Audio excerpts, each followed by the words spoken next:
A terrified woman lifted her trembling hand as if adjusting her hair, but her fingers moved in a pattern almost no one around her noticed. Across the elegant restaurant, a successful CEO looked up from his table, and in that single silent moment, his heartbeat stopped. The message wasn't random. It wasn't nervous fidgeting. It was a desperate plea in American Sign Language. 3 simple words that carried the weight of life and death. "Help me, he has a weapon." Everyone else kept eating, laughing, and talking, completely unaware that danger had already entered the room. But there was one other person who noticed. A quiet single father sitting nearby with his young son had learned sign language years earlier for a reason that forever changed his life. Within seconds, 2 strangers who had never met before became connected by courage, compassion, and a decision that would leave everyone inside that restaurant stunned forever. Before we continue, if you believe kindness, courage, and second chances can change lives, please take a moment to like this video, comment where you're watching from, share this story with someone who believes in hope, and subscribe to Heartwarming Tales so you never miss another unforgettable story. The afternoon sunlight poured through the tall restaurant windows, covering polished wooden floors with warm golden light. It was one of those beautiful days when the city seemed peaceful. Business executives enjoyed expensive lunches, families celebrated birthdays, and tourists admired the elegant atmosphere. Among them sat 43-year-old CEO Everett Sloan, known across the business world for building one of the fastest-growing technology companies in the country. Newspapers described him as brilliant, disciplined, and fearless, but very few people knew the quiet promise he had carried for nearly 20 years. His younger sister had been born deaf, and growing up together had taught him American Sign Language before he was even old enough to understand how unusual that was. After she passed away from illness several years earlier, Everett continued practicing the language because it reminded him that true communication wasn't always spoken. Only a few tables away sat 35-year-old Rowan Mercer with his 8-year-old son, Milo. Life had never been easy for Rowan. After losing his wife to cancer 4 years earlier, he had become both father and mother to his little boy. Every morning began before sunrise as Rowan balanced 2 jobs while making sure Milo never felt alone.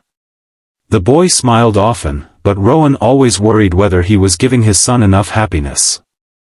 During his wife's long hospital treatments, they had volunteered together at a children's rehabilitation center where many deaf children receive therapy.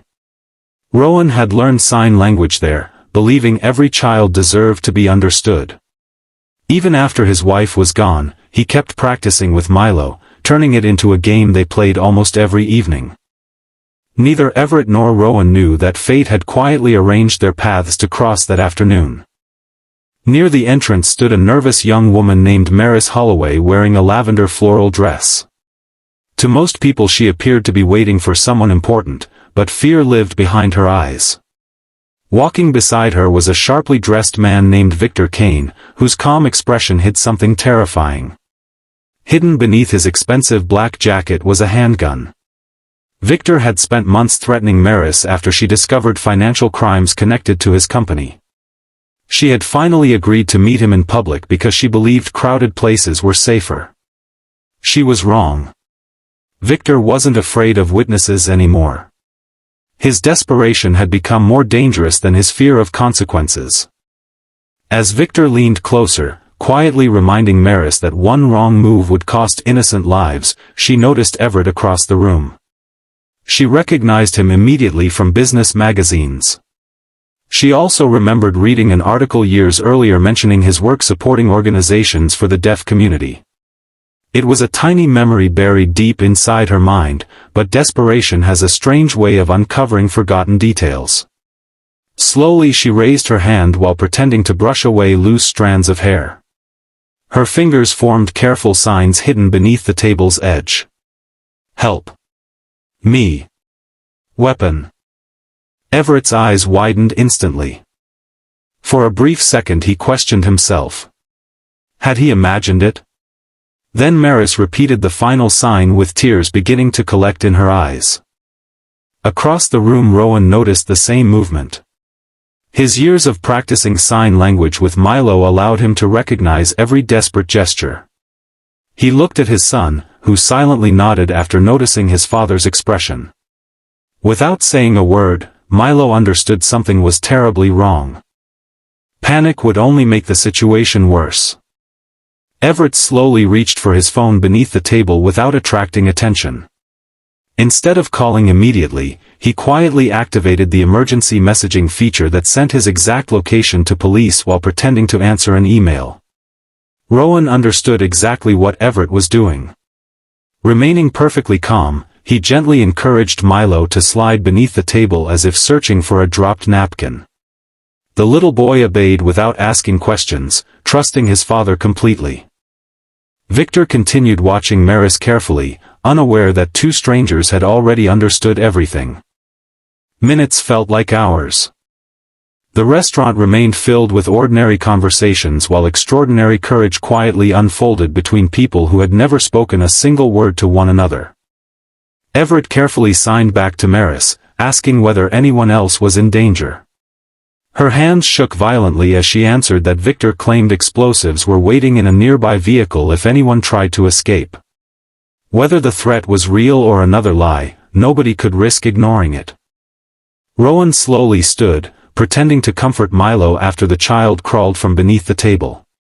Instead of rushing toward the exit, Rowan deliberately created a small distraction by accidentally knocking over a chair. Several guests turned toward the noise. Restaurant staff hurried over to help.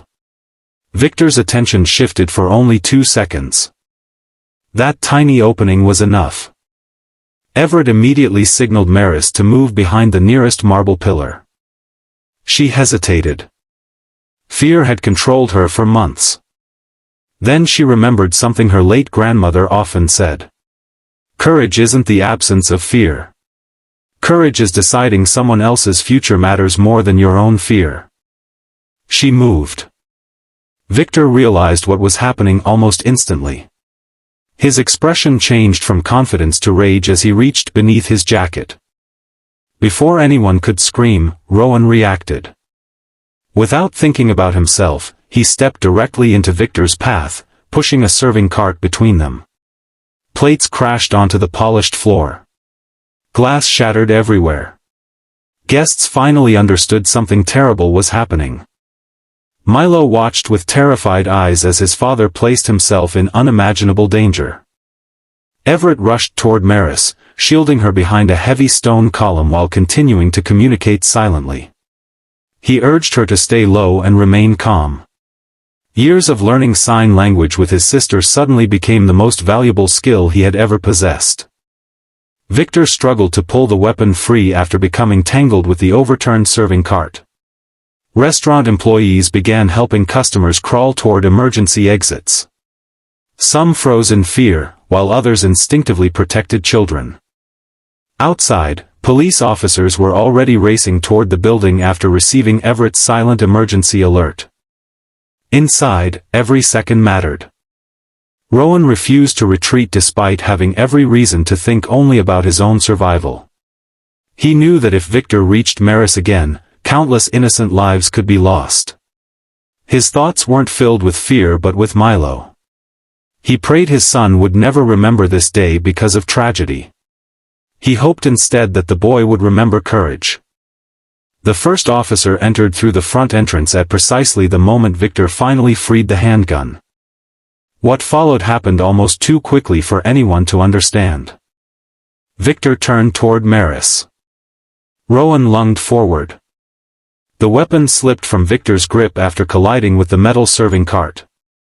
Officers immediately tackled him before he could recover it. Within seconds the nightmare was over. Silence filled the restaurant. No applause. No celebration. Only dozens of people realizing how close they had come to unimaginable disaster. Maris collapsed into tears, unable to stop shaking. Everett gently knelt beside her, signing that she was finally safe. She cried even harder because for the first time in months someone truly understood her without needing spoken words. Across the room Milo ran into his father's arms so tightly that Rowan could barely breathe. Neither of them said anything at first.